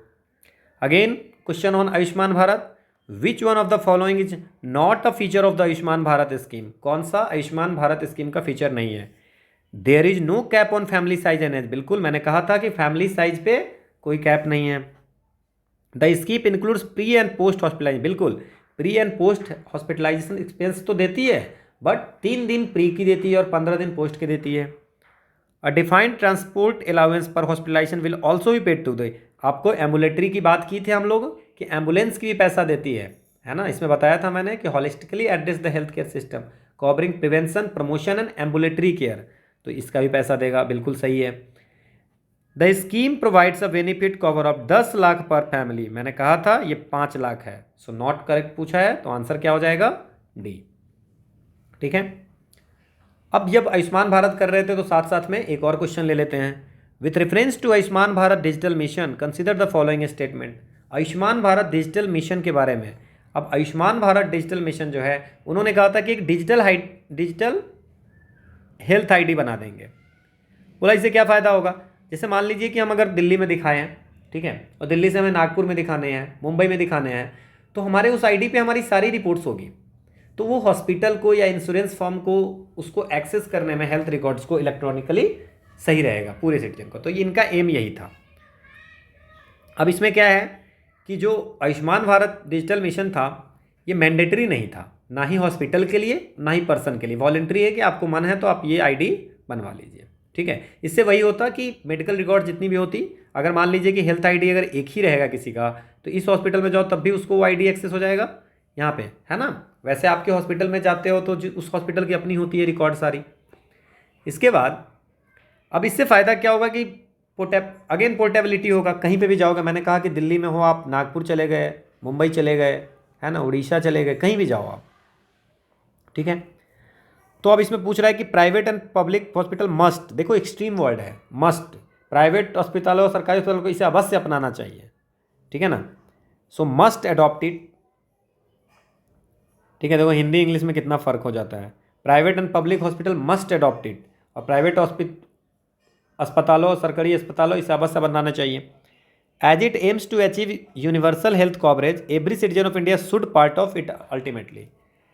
बोला कि चूंकि इसका लक्ष्य स्वास्थ्य की सार्वजनिक व्यापत्ति है, अंतोगता भारत के हर नागरिक इसका हिस्सा हो जाना चाहिए। ठीक है, तो हिस्सा हो सकता है। ठीक है, अब क्या है, it has seamless portability across the, यही आपको सही है कि it has seamless portability across the country as it aims to achieve universal health coverage every citizen of India should be part of it ultimately. ये ऐसा कुछ नहीं है, ये आपको ऑप्शनल है। So the answer is it has seamless portability across the country. मैंने आपको इसके एक्सप्लेन किए हैं सारे, है ना, तो आप ये देख लेना। अगला क्वेश्चन है, देखो अगले एक्ट पर चले। The Mahatma Gandhi national rural employment guarantee act, है ना, Mahatma Gandhi NREGA aims at enhancing livelihood security in rural areas और इंडिया बाय प्रोवाइडिंग एटलीस्ट 100, क्या 100 देना है पैसे, है ना, 100 क्या देना है, 100 days of guarantee employment and financial to able adults in the information technology sector, नहीं तो। So Mahatma Gandhi national rural employment guarantee act के बारे में हम लोग पढ़ते हैं पूरी ठीक से। सो ये सेंट्रली स्पॉन्सर्ड है। आपको जैसे ही सेंट्रली स्पॉन्सर्ड बोलते हैं तो आपको समझ में आ जाता है कि ये जो है सेंट्रल सेक्टर होगा तो 100% सेंट्रली स्पॉन्सर्ड होगा, तो इसमें सेंटर भी देगा एंड स्टेट भी देगा। अब इसकी बेनिफिशियरी कौन होता है? 18 साल से ऊपर के सारे हाउस होल्ड, रूरल एरिया के हाउस होल्ड के जो भी मेंबर होंगे एडल्ट, है ना, उनके लिए वो है इसकी बेनिफिशियरी।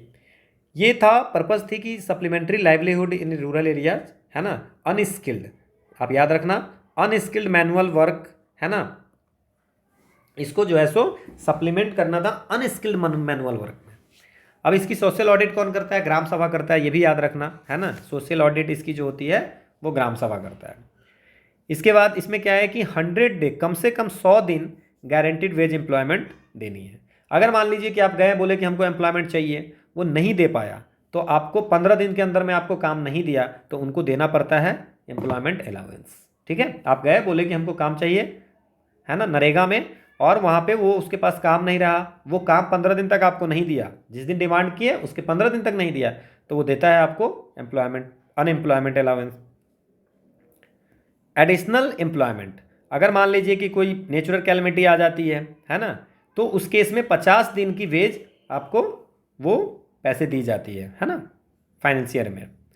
अब फंड शेयरिंग, है ना, अनस्किल्ड लेबर कॉस्ट 100% सेंटर देती है, और मटेरियल जो होता है, जो काम होता है ना, काम होता है उसमें 75% सेंटर देती है, बाकी स्टेट देती है।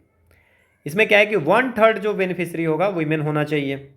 अगर मान लीजिए कि काम करते हुए एक्सीडेंट हो जाती है तो एक्सीडेंट कंपनसेशन भी है।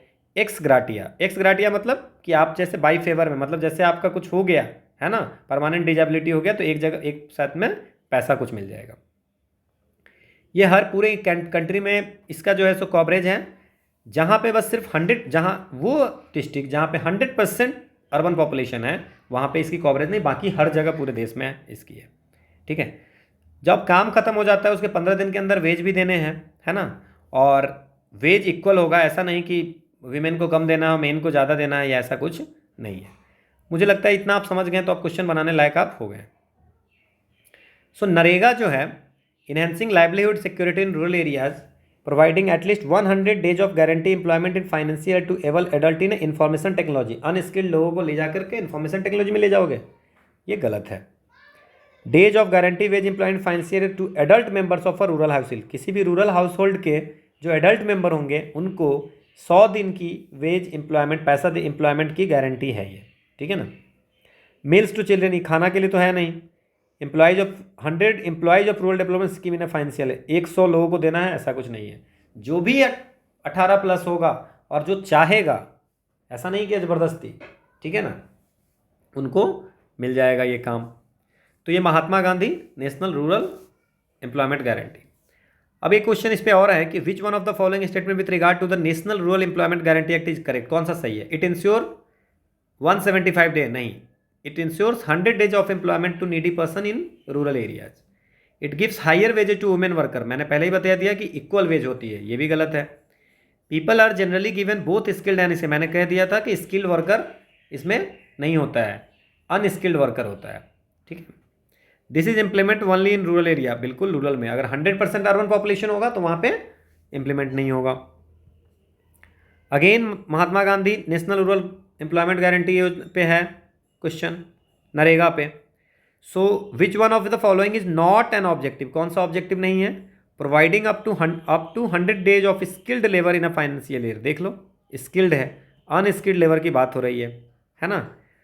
और क्रिएशन ऑफ प्रोडक्टिव एसेट, जैसे मान लीजिए कि आप अगर किसी को काम देना है तो कुछ तो कराइएगा, नाला बनवा लीजिएगा, कहीं पे पॉन्ड बनवा लीजिएगा, कुछ भी तो बनवाइएगा ना। सो क्रिएशन ऑफ प्रोडक्टिव एसेट इससे होगा।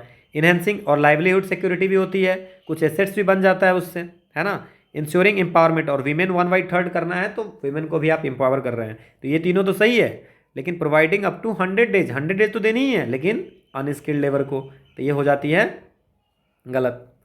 अब एक सौभाग्य स्कीम है, ठीक है, तो जो भी मेरे पास स्कीम आ गया मैंने उसको कुछ कोशिश किया कि करने का, जो भी हमें लगा कि ये सोशल सिक्योरिटी से रिलेटेड है। तो सौभाग्य स्कीम के बारे में आपको अगर कुछ पता है, सौभाग्य स्कीम जो है सो प्रधानमंत्री सहज बिजली हर घर योजना, ये है electrification of all willing household in the country, rural as well as urban, तो बस आप इलेक्ट्रिसिटी पहुंचानी है, और ये मिनिस्ट्री ऑफ पावर के अंदर में आता है। Ministry of power implementing agency है। So providing cash money to women giving birth of a single female child, गलत। Connecting kitchen of every household with piped cooking gas, गलत। Strengthening and augmenting infrastructure for piped water supply, pipe water supply की infrastructure सही करना, गलत। Achieving universal household electrification in the country. ठीक है, तो ये हो गया। अब अगला है कि सौभाग्य स्कीम, फिर से 2 बार क्वेश्चन पूछा था मैंने, इसलिए इसको ले लिया था कि सौभाग्य scheme aims at a universal LPG connection, इसके लिए भाई अलग से है एलपीजी कनेक्शन के लिए। So this one is the house hold electrification के लिए सौभाग्य स्कीम है। ठीक है, अब क्या है कि इसमें क्वेश्चन पूछा है कि one of the following government of India programme aims to help build or upgrade dwelling units of below the poverty line rural family. अब बिलो द पॉवर्टी लाइन के लिए कुछ है क्या व्यवस्था, है ना? तो क्या है, भारत सरकार के निम्नलिखित कार्यक्रमों में से एक का उद्देश्य गरीबी रेखा से नीचे ग्रामीण परिवारों की आवास इकाइयों की सहायता, निर्माण या उन्नयन है। भाई अब घर बनाना है तो इसमें से कौन सा होगा? नेशनल सोशल असिस्टेंस प्रोग्राम, रोजगार, आवास और Jawaharlal Nehru national urban renewal. अब ना देख करके अगर आप थोड़ा सा भी दिमाग में, 2012 का ये क्वेश्चन है तो ये आपको पता चल जाएगा इंदिरा आवास, जिसका नाम अब हो गया है प्रधानमंत्री आवास, है ना? अब इसमें देखिए, अब हम सबकी बात कर लेते हैं। नेशनल सोशल असिस्टेंस प्रोग्राम, ये भी हमको आप पढ़ना था। सो ये भी नेशनल सोशल असिस्टेंस प्रोग्राम जो होता है ये 1995 का लॉन्च किया हुआ है। ठीक है, और ये 1995 का लॉन्च किया गया है। इसमें है कि आपने सुना होगा कि जो विडो पेंशन मिलती है, विधवा पेंशन आपने देखा होगा, या आपको डिजेबल्ड पर्सन का पेंशन मिलता है, या वृद्धा पेंशन मिलता है ना? जो ओल्ड एज पीपल होते हैं उनको पेंशन मिलता है, वो नेशनल सोशल असिस्टेंस प्रोग्राम के तहत ही मिलता है। To support the aged person, widow, disabled person, है ना, इनको मिलता है। ठीक है, तो ये आपको याद रखना है, और ये बिलो पीपीएल वाले लोगों को मिलता है। So national social assistance programme ये हो गया। इसके बाद जवाहर रोजगार योजना है। सो जवाहर रोजगार योजना आपको समझ में आ रहा होगा कि this one is the for रोजगार, है ना? ये सब पुरानी स्कीम है, 2012 एपीएफसी के क्वेश्चन है ये। इंदिरा आवास योजना, इसको अब प्रधानमंत्री आवास योजना रख दिया गया है। Jawaharlal Nehru national urban renewal mission, ये सिटी का क्या कहते हैं उसको, सिटी को रिफॉर्म करने में, है ना, encourage reform and fast track plan develop करने के लिए आया था Jawaharlal Nehru national urban renewal mission. So Indira Awas Yojana इसका आंसर हो जाएगा। अब हम लोग बात करते हैं प्रधानमंत्री आवास योजना के बारे में। अब प्रधानमंत्री आवास योजना में एक कन्फ्यूजिंग चीज़ है। क्या कन्फ्यूजिंग है? कन्फ्यूजिंग ये है कि जो प्रधानमंत्री आवास योजना 2 है, एक है ग्रामीण का है प्रधानमंत्री आवास योजना, और एक अर्बन का है। अब बोलोगे सर इसमें क्या कन्फ्यूजिंग है? इसमें तो कुछ भी कन्फ्यूजिंग नहीं है। मैंने बोला इम्प्लीमेंटिंग एजेंसी बताओ, फिर बोलोगे सर ग्रामीण है, रूरल डेवलपमेंट होगा, और जो ये प्रधानमंत्री आवास योजना है अर्बन का, वो ministry of housing and urban है। इनकी मिनिस्ट्री जो है तो दोनों की अलग अलग है। ठीक है, अगेन घर बनाने के लिए पैसा देना है ना? और इसकी सिलेक्शन कहाँ से होगी? 2011 की बेनिफिशियरी, जो 2011 की सेंसस हुई थी, सोशियो इकोनॉमिक कास्ट सेंसस, वहाँ से। और ये जैसे सेंट्रली स्पॉन्सर्ड स्कीम होगी है, तो गवर्नमेंट 60-40, है ना, देगी प्लेन एरिया में, और 90-10 नॉर्थ ईस्टर्न एंड हिली स्टेट में, मैंने आपको बताया था। ठीक है, तो ये आपको प्रधानमंत्री आवास योजना पे इतना जानना आपको जरूरी था। ठीक है, इसके बाद आते हैं, फिर एक स्कीम है मिड डे मील स्कीम। तो पहले मिड डे मील स्कीम के बारे में थोड़ा सा पढ़ते हैं। So mid day meal scheme जो है ये लार्जेस्ट स्कूल फीडिंग प्रोग्राम है क्लास 1 से 8, मतलब 6 से 14 बरस के बच्चों के लिए। इससे क्या होता है कि अगर मान लीजिए कि खाने का पैसा नहीं है, तो पूछा जा गया कि भाई बच्चों को स्कूल क्यों नहीं भेजते हो, तो बोला कि बच्चा स्कूल जाएगा तो पेट थोड़ी ना भरेगा, वो घर पे काम करेगा तो पेट भरेगा। तो गवर्नमेंट ने ये स्कीम लाई कि भाई ठीक है, आपको खाना हम वहाँ पे बच्चे को खिला देंगे। और उससे क्या हुआ, scheme is to enhance enrolment in school, तो स्कूल में लोग जाने वाले बढ़ गए। इसके बाद ठीक है, न्यूट्रिशनल सपोर्ट भी देने हैं चिल्ड्रन को, बच्चों को न्यूट्रिशनल सपोर्ट भी देते हैं। इसमें जो खाना देते हैं उसमें आप बहुत देखेंगे डिफरेंट तरह के भोजन होते हैं कि न्यूट्रिशन उसको मिले बच्चे को। मिनिस्ट्री ऑफ एजुकेशन इसकी नोडल मिनिस्ट्री है। और 2021 के सितंबर में, है ना, डेट इंपॉर्टेंट नहीं है, मिड डे मील स्कीम का नाम चेंज करके कर दिया प्रधानमंत्री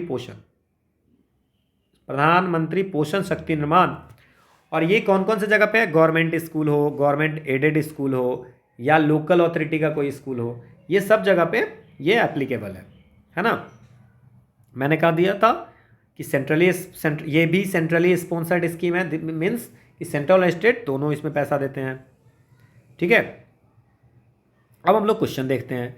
the mid day meal scheme was launch in 1995 with the aim to enhance enrolment, retention and attention of primary school children.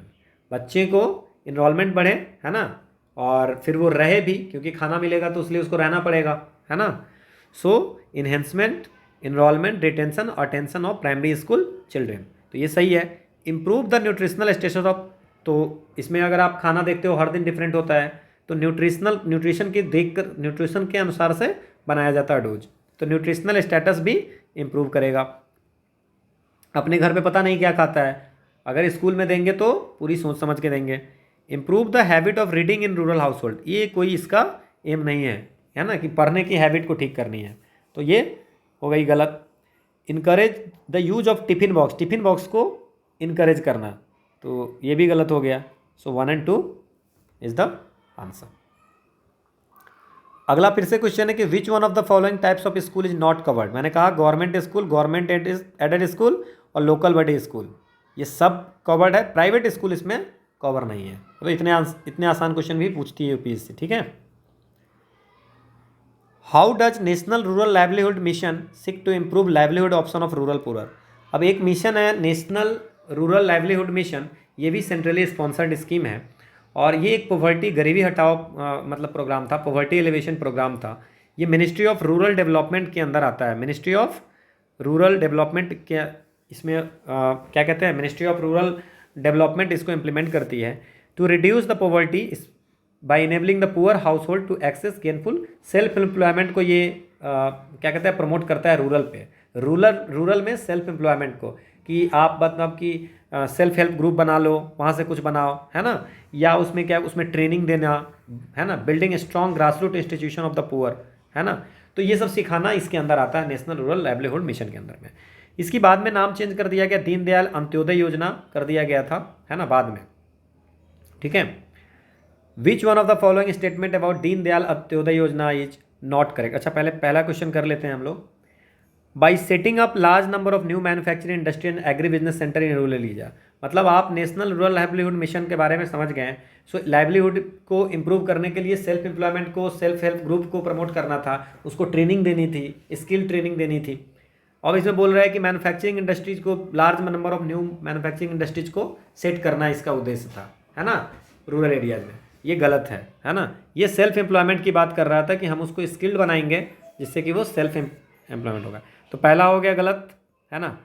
Bye strengthening self help group and providing skill development, नई नई training देंगे, नई नई चीज़ें सिखाएंगे। By supplying seeds, fertiliser, diesel pump set and micro irrigation equipment free of cost to farmer को free में दे करके, और नेशनल रूरल लाइवलीहुड मिशन का इसमें कोई मतलब नहीं है। So the answer is second only. एक और क्वेश्चन है ना, ये दीनदयाल अंत्योदय योजना, जिसमें नाम चेंज हो गया था बस, और कुछ नहीं है उसमें, है ना।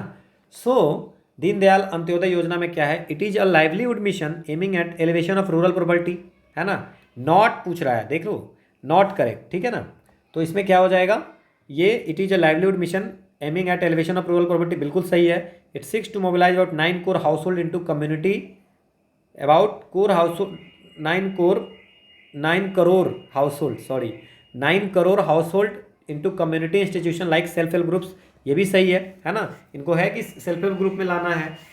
It is veg employment scheme for the landless agriculture labour, बिल्कुल गलत है। जो लैंडलेस एग्रीकल्चर लेबर है उसको वेज देने की ये स्कीम है, तो ये भी गलत हो गया, ये गलत हो गया, और आंसर यही हो गया। It proposes to build skill of the poor and to enable them to access formal source of finance, ये सही है ना, स्किल को बिल्ड करना है उसका। अब बात करते हैं अटल पेंशन योजना का। अब देखो, अटल पेंशन योजना में आप कुछ चीज़ें समझ लो। पहली है, ये यूपीएससी सिविल सर्विस में पूछा हुआ है, बहुत जगह ये क्वेश्चन पूछा हुआ है, ठीक है। सो अटल पेंशन योजना 18 से 40 वर्ष के लिए है।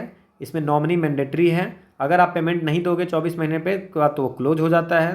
फिक्स्ड पेंशन 60 वर्ष के बाद आपको 1000 से 5000 तक का फिक्स पेंशन मिलता है ना, ठीक है। इसके बाद अगर मान लीजिए पेमेंट में डिले है तो 1 से 10 रुपया ये का आपको, है ना, इसको डिले पेमेंट देना पड़ता है ना। ये ऑटो डेबिट है, खुद से कट जाएगा, बस बैंक में आप बोल देंगे कि भाई हमको ये योजना लेना है, बैंक अकाउंट होना चाहिए, है ना। जितना पेमेंट करते हो आप 50% और 1000 rupees which ever is lower, जो भी कम होगा वो आपको 5 ईयर्स में ये करेंगे, पे करेंगे, ठीक है। जैसे मान लीजिए आप 3000 भी पे कर रहे हो तो 1500 हुआ, लेकिन आपको गवर्नमेंट पे करेगी 1000 ही।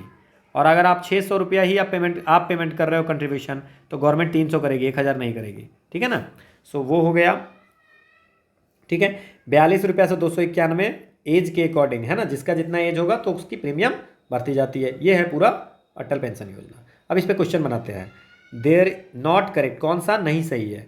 There is guarantee minimum monthly pension for the subscriber ranging between 1000 से 5000, 1000 से 5000 है, बिल्कुल सही है। The benefit of minimum pension would be guaranteed by the government of India, बिल्कुल गवर्नमेंट ऑफ इंडिया के द्वारा गारंटी है। गवर्नमेंट ऑफ इंडिया को कंट्रीब्यूट 50% ऑफ सब्सक्राइबर कंट्रीब्यूशन और 1000 per annum whichever is lower, बिल्कुल सही है। It is applicable to all citizen of India, age 40 वर्ष से ऊपर वाले सभी लोगों के लिए ये एप्लीकेबल है। गलत हो गया, ठीक है। अगला क्वेश्चन है कि Atal pension, consider the following statement in respect of Atal pension Yojana. Beneficiary must be in the age group of 18 to 40, बिल्कुल सही है ना। Beneficiary will receive the pension only after he attains the age of 60, बिल्कुल सही है। After the death of beneficiary his spouse continues to receive the pension, अगर death हो गया तो, और जब दोनों मान लीजिए कि डेथ कर गए तो जो कॉर्पस फंड होता है वो चला जाता है, ठीक है, वो नॉमिनी के पास चला जाता है। No nominee of the beneficiary is permitted, बोल रहा है कि नॉमिनी करना ही नहीं है, गलत बात है, ठीक है। तो आंसर इज सी, ठीक है। हमने पढ़ा था कि नॉमिनी मैंडेटरी है, ठीक है। In case of death the pension will go to spouse, if both are dead the corpus go to nominee, corpus चला जाता है, उसको पेंशन नहीं मिलता है। Now what is the minimum maximum age at which the subscriber can join the Atal pension Yojana, UPSC question, 18 year से 40 year respectively. The maternity benefit act 1961 provides for how many weeks wage during the maternity period. अब maternity कितने दिन की veg है, देखो ये तो उस समय है 12 वीक्स, बट 2017 में गवर्नमेंट ने एक अमेंडमेंट लाई थी और 2017 में इसको कर दिया था 12 से 26 वीक। उस 26 वीक में 8 वीक आप प्री डिलीवरी ले सकते हो, 8 वीक प्री डिलीवरी, डिलीवरी से पहले आप 8 वीक का ले सकते हो, और उसके बाद बाकी जो बचेंगे 18 वीक वो आप डिलीवरी के बाद लेना पड़ेगा, ठीक है। इसके बाद इसमें मैटरनिटी भी नहीं इफेक्ट 2007 में आई थी, 2007 में जो अमेंडमेंट आई थी उसमें है कि 50 से ज़्यादा जहाँ भी वीमेन होगी वहाँ पे क्रेच फैसिलिटी होगी। और ये जो मैटरनिटी बेनिफिट एक्ट है वो 10 से ज़्यादा जितने भी एम्प्लॉई होंगे वहाँ पे ये एप्लीकेबल होगा। और अगर साल में 12 महीने में 80 दिन अगर काम कर रहे हैं मिनिमम, तो ये क्या कहते हैं, वो ये जो है क्या कहते हैं उसको, ये एक्ट अप्लाई होगी, ठीक है। एंड टू एवरी वोमेन, हर उस वोमेन को ये छुट्टी मिलेगी, मैटरनिटी बेनिफिट मिलेगी, और ये 26 वीक का मिलेगा जो कम से कम 80 दिन 12 महीने में काम किया है। ये पूरी ऑर्गेनाइज और अनऑर्गेनाइज दोनों पे अप्लाई होता है। और इसमें ये भी प्रोविज़न है कि अगर पॉसिबल हो तो वर्क फ्रॉम होम दे देना चाहिए। तो ये मैटरनिटी बेनिफिट है, 12 से 26 बढ़ा के किया गया है, ठीक है। इसमें हमने सारी डिटेल लिख दी है। इफ़ टाइम परमिट करेगा तो मैं इस पर एक वीडियो अलग से बना दूंगा। विच one of the following is the amount of annual premium of प्रधानमंत्री सुरक्षा बीमा योजना for accident and disability cover. अब देखो प्रधानमंत्री सुरक्षा बीमा योजना क्या है, ये एक्सीडेंटल इंश्योरेंस स्कीम है, ठीक है। जीवन ज्योति बीमा योजना जो है वो डेथ वाली है, ये एक्सीडेंटल है ना। ये एडमिनिस्ट्रेट करती है public sector general insurance company. इसकी जो एज ग्रुप है वो 18 से 70 है ना। और ये 2 लाख रुपये मिलती है, और पार्शियल डिजेबिलिटी पे 1 लाख रुपये मिलता है, और इसकी प्रीमियम बढ़ाई गई है, ठीक है।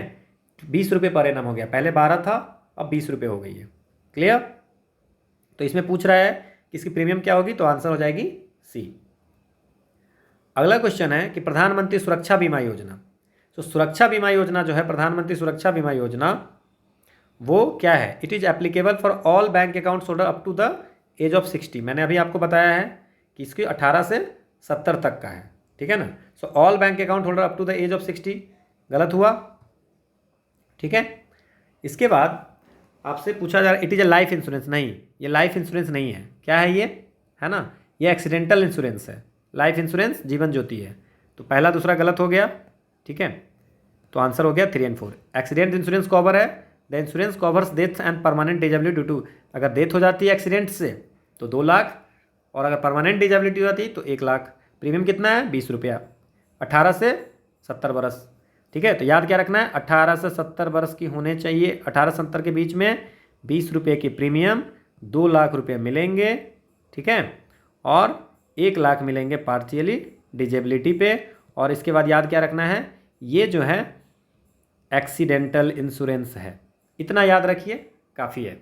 हर साल इसकी प्रीमियम देनी होती है। प्रधानमंत्री जीवन ज्योति बीमा योजना, सो प्रधानमंत्री जीवन ज्योति बीमा योजना क्या है, इसकी भी प्रीमियम बढ़ाई गई है। अब इसमें क्या है कि ये लाइफ इंश्योरेंस है, हर साल इसकी 1 ईयर लाइफ इंश्योरेंस स्कीम है। हर साल आपको प्रीमियम दीजिए, 436 रुपये इसकी प्रीमियम हो गई है, पहले 330 थी। 2 लाख रुपया अगर डेथ किसी भी कारण से होता है तो आपको मिलेगा। और ये एज ग्रुप 18 से 50 वर्ष के लिए है। और ये एडमिनिस्टर कौन करता है? LIC। ठीक है, ये हो गया एक स्ट्रीम हो गया, इससे ज़्यादा आपको ज़रूरी नहीं है। ठीक है, अब क्वेश्चन बनाते हैं। It is applicable to all adult above age of 18, नहीं, मैंने आपको बता दिया था कि ये जो होता है 18 से 50 होता है, तो ऑल वाला बात ही खत्म हो गया। सो पहला गलत हो गया। The premium up is deducted from the account holders bank account through auto debit facility. इसके बाद है the life insurance worth is decided by the account holder and he has to pay the annual premium accordingly. नहीं, ये fix है कि आपको मिलेगा 2 लाख रुपये ही मिलेगा, ये आपको डिसाइड नहीं करना है।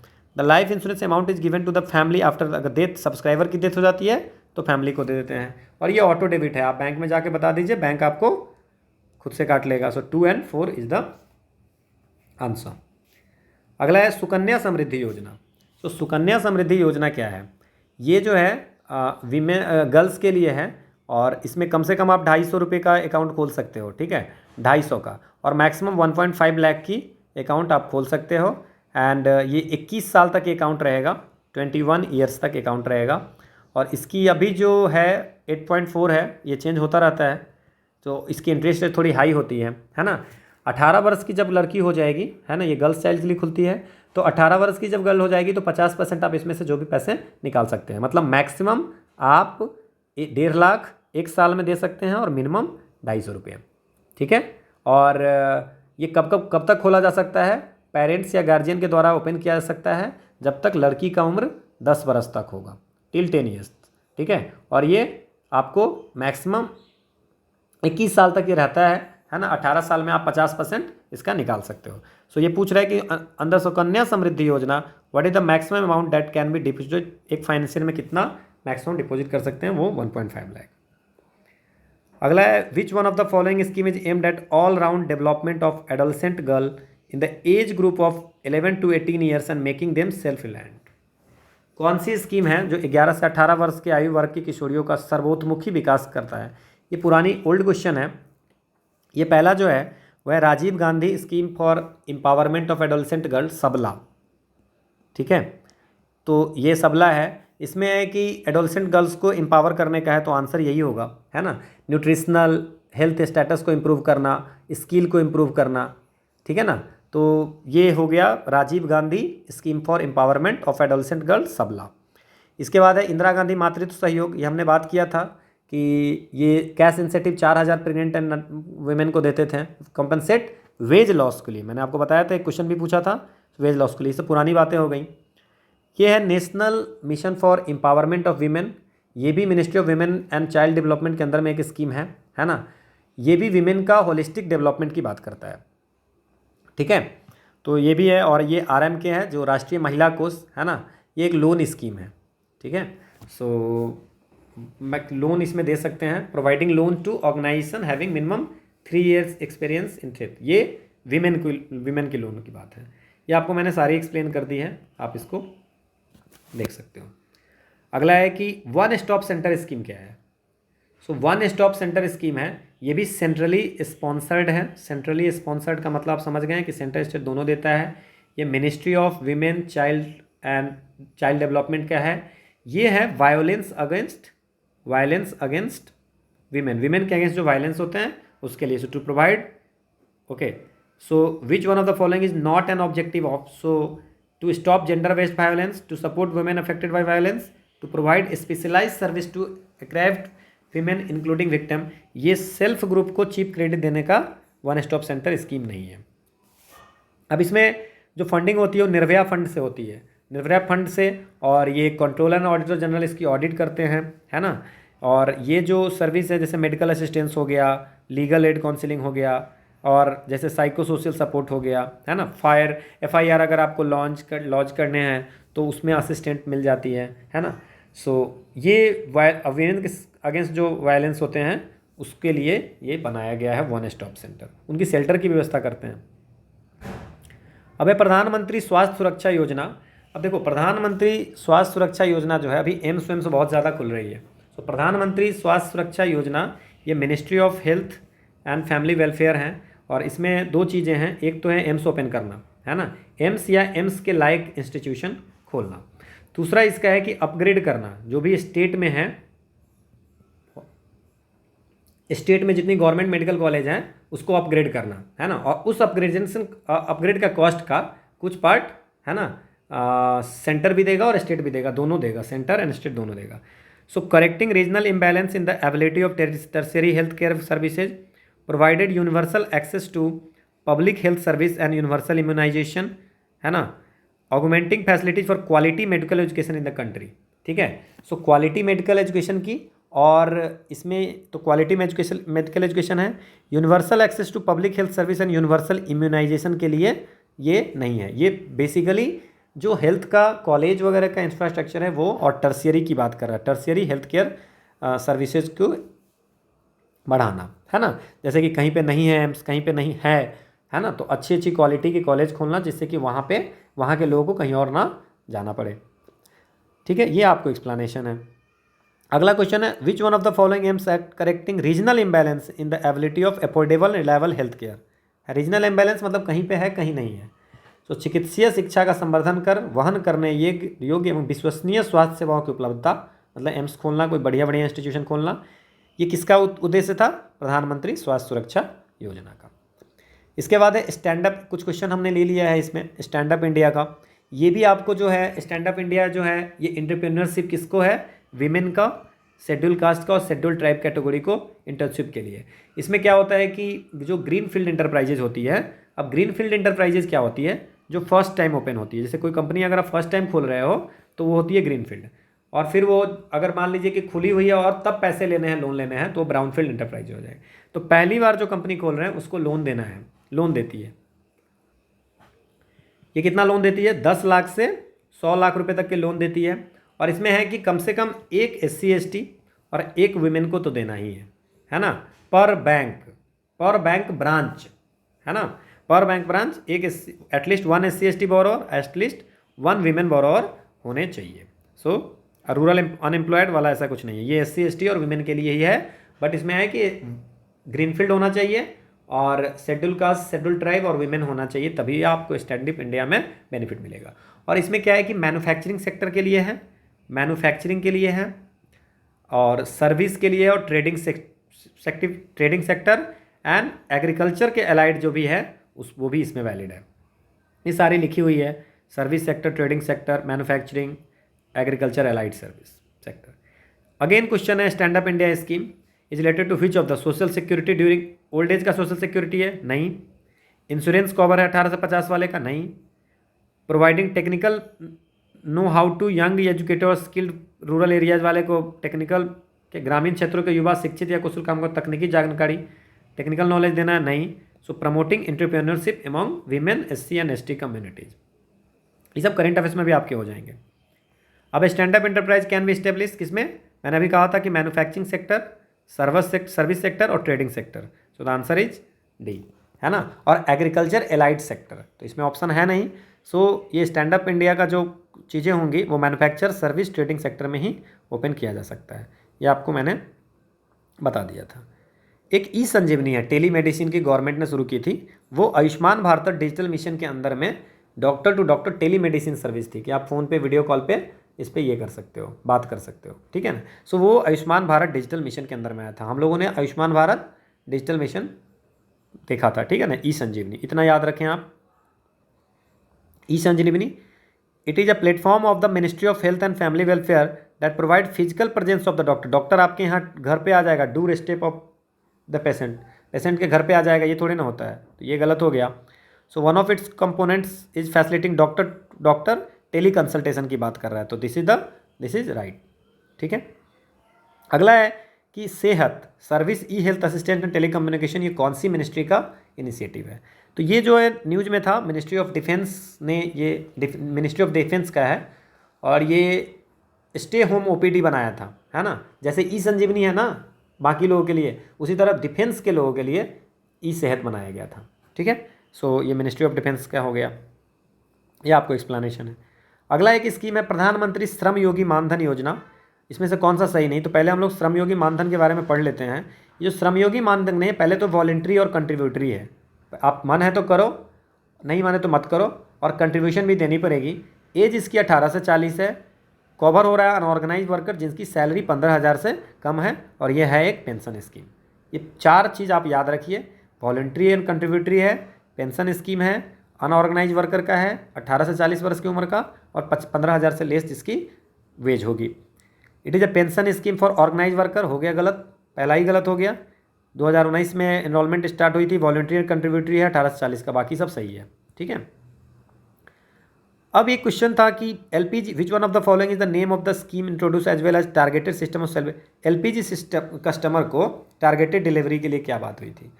ये एक्चुअली पूछा था ईपीएफओ में 2020 में, तो इसमें जो है सो ये आंसर होगा सहज, है ना। सो जो सहज स्कीम है वो ऑनलाइन एलपीजी को सिलेंडर को बुक करने के लिए union ministry petroleum and natural gas ने लॉन्च किया था सहज। लेकिन इसके बाद पहल, उदय और उड़ान के बारे में भी थोड़ा जान जाइए आप।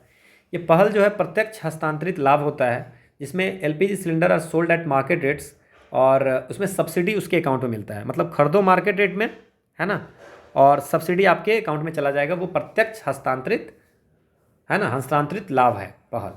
ये उदय जो है ये उज्ज्वल डिस्कॉम एश्योरेंस योजना है ना।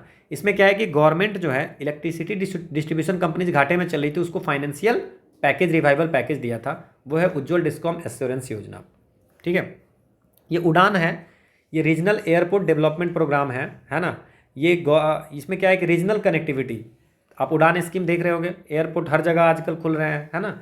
So under serviced air routes है उसको अपग्रेड करना, है ना, और एयर ट्रैवल को एफोर्डेबल और and improve economic development of India करना, ये जो है सो इसका है। ये मैंने सारा आपको इसमें लिखा है। अब जब मैंने ये लिया था तो उस समय मैंने पहल भी क्वेश्चन ले लिया था और उड़ान का भी एक क्वेश्चन ले लिया था।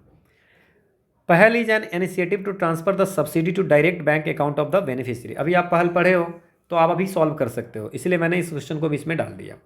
सो Pahal is an initiative to transfer the subsidy to direct bank account, market price से खरीदनी है और आपको डायरेक्ट बैंक अकाउंट में मिल जाएगा, एलपीजी सिलेंडर के लिए है। उड़ान भी ले लिया था कि उड़े देश का आम नागरिक, ये इसमें कौन सा सही है?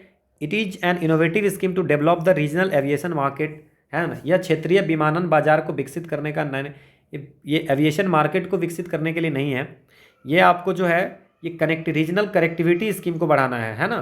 तो ये पहला तो हो गया गलत, है ना। It creates affordability yet economically viable and profitable flight on regional routes, ठीक है ना। तो ये आंसर हो गया बी। ओके, सी लिखा हुआ है, आप इसको चेंज कर लेना। एक दो ऐसे क्वेश्चन एरर हो जाते हैं, गलती से हो जाती है, तो आप उसको ठीक कर लिया करें। वन इज ए स्वावलंबन स्कीम। देखिए, दो स्कीम अभी मैं बताऊंगा, वो स्वावलंबन स्कीम ये न्यूज में था इसलिए क्योंकि ये गवर्नमेंट ऑफ इंडिया ने कोविड के समय में निकाला था कि जो ये नया न्यू पेंशन स्कीम था, है ना। इसमें क्या था कि गवर्नमेंट जो है 1,000 रुपया हर सब्सक्राइबर के अकाउंट में एनपीएस में डालेगा, है ना, 3 साल तक, 3 ईयर्स तक, क्योंकि मतलब लोगों के पैसे कमी थी, है ना। तो इसमें क्या है, अगर, है ना, नेक्स्ट ईयर अगर ठीक है, सो गवर्नमेंट कोविड के समय में पे करेगी। अगर जो सब्सक्राइबर होगा वो कम से कम 1,000 रुपया एनम पर एनम इससे 12,000 तक पे कर रहा होगा, तो गवर्नमेंट ये स्वावलंबन स्कीम थी। तो ये किसके लिए थी, है ना, ये थी आपको अनऑर्गेनाइज सेक्टर के लिए, ठीक है। Senior citizenship, women, new born के लिए गर्ल के नहीं थी, ये पेंशन की स्कीम थी अनऑर्गेनाइज सेक्टर वाले को। तो गवर्नमेंट ने कही कि हम 3 साल तक 1,000 रुपया डालेंगे, ठीक है। ये एक्सप्लेनेशन है। अगला है गरीब कल्याण रोजगार, ये भी कोविड के समय में लॉन्च हुआ था, बस थोड़ा सा आप जान लीजिए कि गरीब कल्याण रोजगार अभियान जो था, अभी भी पूछ रहा है, तो गरीब कल्याण रोजगार योजना जो है ये जो माइग्रेंट वर्कर्स थे, जो रूरल पब्लिक, जो रिटर्निंग माइग्रेंट वर्कर्स थे, उनको जो है सो 125 दिन की रोजगार देने की लिए ये आया था, ठीक है ना। 125 दिन उनको रिटर्निंग माइग्रेंट वर्कर्स को देना है, ठीक है। ये आपको एक्सप्लेनेशन है। ये इंद्रधनुष मिशन, इंद्रधनुष जो है वो इम्यूनाइजेशन के लिए है, बच्चों के इम्यूनाइजेशन के लिए। उसमें निमोनिया का भी है, रोटा वायरस भी, टेटनस भी, और भी बहुत सारे हैं। सो ये इम्यूनाइजेशन के लिए इंद्रधनुष स्कीम है। दीज आर भी सोशल सिक्योरिटी, इसको इंद्रधनुष भी सोशल सिक्योरिटी है, ठीक है। ये प्रधानमंत्री कृषि सिंचाई योजना के बारे में बात कर लेते हैं, ठीक है। एक क्वेश्चन ये भी हमने रख लिया है। सो प्रधानमंत्री कृषि सिंचाई योजना जो है वो क्या है? तो प्रधानमंत्री कृषि सिंचाई योजना जो है ये भी सेंट्रली स्पॉन्सर्ड स्कीम है, 2015 में आया था। और इसकी जो ऑब्जेक्टिव है वो ये 2015-16 में आया था। It basic aim of to enhance physical access of water farm, मतलब खेतों तक पानी पहुंचाना, तो बिल्कुल सही है। और टू एक्सपेंड द कल्टिवेबल, हर खेत को पानी, इसमें आपको हर खेत को पानी, ये भी सही है। One of the main objective of Pradhanmantri Krishi Sinchai Yojana is to achieve convergence of investment in irrigation at the field level. ये भी है convergence of investment in irrigation at the field level, ये भी है कि इरिगेशन के लिए इन्वेस्टमेंट करना फील्ड लेवल पे। तो ये तीनों, इसका आंसर डी हो जाएगा, ठीक है। और इसमें जो है वो क्या है, आपको मोर क्रॉप, पानी को बचाने की भी है ना। On farm water use efficiency to reduce, water waste नहीं होना चाहिए, इसको भी कोशिश करनी है। और एक्वीफायर, जो ज़मीन का जो वाटर है वो डिप्लेट हो रही है, तो उसको भी क्या करना है आपको, सस्टेनेबल वाटर कंजर्वेशन प्रैक्टिस से उसको भी क्या करना है, रिचार्ज करना है, ठीक है। तो ये सब है।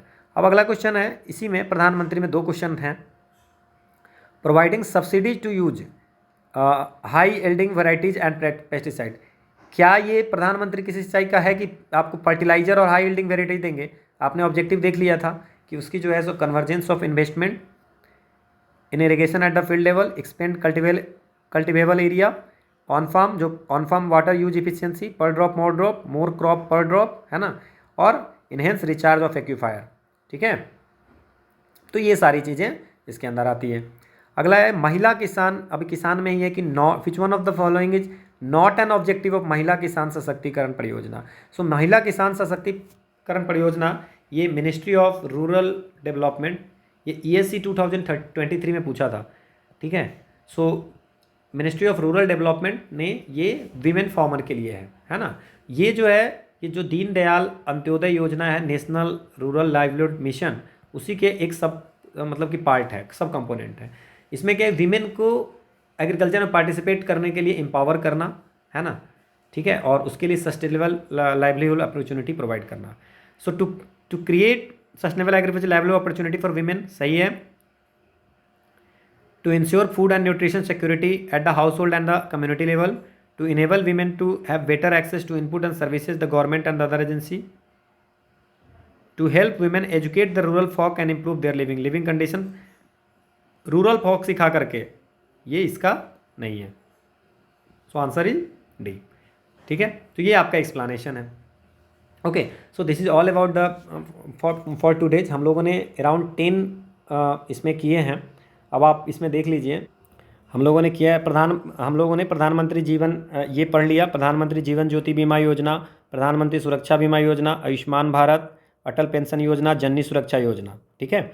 इसके बाद प्रधानमंत्री श्रम योगी मानधन पढ़ लिया हम लोगों ने, महात्मा गांधी नेशनल रूरल एम्प्लॉयमेंट पढ़ लिया, मिड डे मील स्कीम पढ़ा, प्रधानमंत्री आवास योजना के बारे में पढ़ लिया दोनों। इसके बाद नेशनल सोशल असिस्टेंस प्रोग्राम भी हम लोगों ने देख लिया।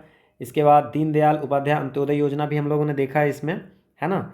सो अराउंड 1 2 3 4 5 6 7 8 9 10 10 11 20 में से आपको 10 11 हम लोगों ने कर लिया है, ठीक है। बाकी जो 11 बचे हैं उसमें हम लोग कल क्वेश्चन करेंगे और उसको फिर हम लोग डिटेल में पढ़ेंगे। हमारा मकसद सिर्फ क्वेश्चन करना नहीं है, हमारा है कि उसको समझना है कि उस पर अगर कोई क्वेश्चन आता है तो आपको सॉल्व होना चाहिए, ठीक है। ओके, तो कल बाकी चीज़ें कल की करेंगे। सो यू आप देख रहे हो, don't complain, just do it, है ना। सो कंप्लेन करनी नहीं है, और इसको कंप्लीट करिए आप, ठीक है ना। PDF आपको मिल गई होगी, है ना, ठीक है, यहाँ आपको टेलीग्राम पे। ओके, ठीक है, ओके, थैंक्स फॉर वॉचिंग।